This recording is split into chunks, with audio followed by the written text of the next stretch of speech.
Bilasan, bu dunyoda kimga qiyin? Mehribon, samimiy, oqko'ngil insonlarga qiyin. Chunki ularni aldash oson. Qalbini sindirish oson. Ularning kamchiligi shuki, ular hammani o'ziga o'xshatishadi. Hammani o'zidagi rostgo'y, samimiy, oqko'ngil va mehribon deb o'ylashadi. Lekin har safar pand yeyiladi.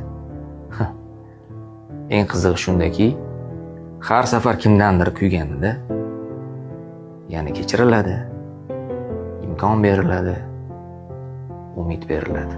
Chunki ularni tarbiyasi shunaqa, ularni tabiati shunaqa. Lekin plus ham bor. Bunaqa insonlar faqatgina bu dunyoda qiynalishadi.